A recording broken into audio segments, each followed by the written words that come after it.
ശോഭ സുരേന്ദ്രൻ വീണ്ടും അതിശക്തമായി കളത്തിലിറങ്ങിയിരിക്കുകയാണ്.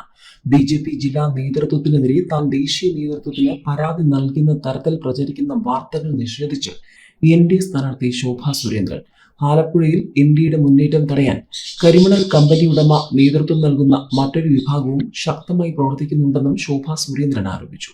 താനും പ്രവർത്തകരും മുണ്ട് മുറുക്കിയെടുത്താണ് പ്രവർത്തിക്കുന്നത്. ആലപ്പുഴയിൽ ത്രികോണ മത്സരം എന്ന നിലയിലെത്തിയപ്പോഴാണ് തനിക്കെതിരെ പ്രചാരണം നടക്കുന്നതെന്നും അവർ ആരംഭിച്ചു.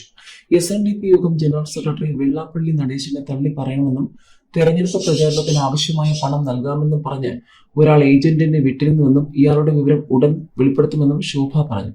മാധ്യമങ്ങളുമായി സംസാരിക്കുമ്പോൾ ഇടയ്ക്ക് വികാരഭരിതയായി അവർ വിതുമ്പി. ഏതായാലും ശോഭ സുരേന്ദ്രൻ അതിശക്തമായി തന്നെ നിലപാട് വ്യക്തമാക്കുമോ എന്നുള്ളതാണ് ഏവരും ഉറ്റുനോക്കുന്നത്.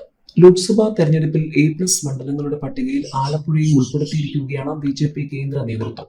സംസ്ഥാന ഉപാധ്യക്ഷ ശോഭ സുരേന്ദ്രന്റെ സ്ഥാനാർത്ഥിത്വം ഗുണം ചെയ്തെന്നാണ് പാർട്ടിയുടെ വിലയിരുത്തൽ. A+ മണ്ഡലമാകുന്നതോടെ പ്രചാരണത്തിന്റെ ചുമതല കേന്ദ്ര നേതൃത്വം ഏറ്റെടുക്കുകയാണ്.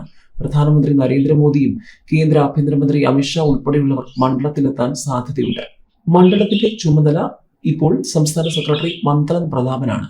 മാവേലിക്കര മണ്ഡലത്തിന്റെ ചുമതലയുള്ള ബി.ജെ.പി. ജില്ലാ അധ്യക്ഷൻ M.V. ഗോപകുമാറിനെയും ആലപ്പുഴയിൽ ശോഭ സുരേന്ദ്രന്റെ പ്രചാരണത്തിനായി നിയോഗിച്ചിട്ടുണ്ട്.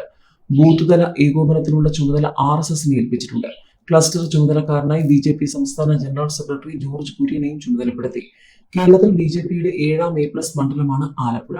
തിരുവനന്തപുരം, ആറ്റിങ്ങൽ, പത്തനംതിട്ട, മാവേലിക്കര, തൃശൂർ, പാലക്കാട് എന്നിവയായിരുന്നു ഇതുവരെ സംസ്ഥാനത്ത് ബി.ജെ.പി. A+ വിഭാഗത്തിൽ ഉൾപ്പെടുത്തിയിരുന്ന മണ്ഡലങ്ങൾ. ആലപ്പുഴയിൽ വോട്ട് വിഹിതത്തിൽ വൻ വർധനവാണ് ബി.ജെ.പി. പ്രതീക്ഷിക്കുന്നത്. 2019 ആറ്റിങ്ങലിൽ ശോഭ സുരേന്ദ്രൻ മത്സരിച്ചപ്പോഴും ബി.ജെ.പിക്ക് വോട്ട് വർദ്ധിച്ചിരുന്നു.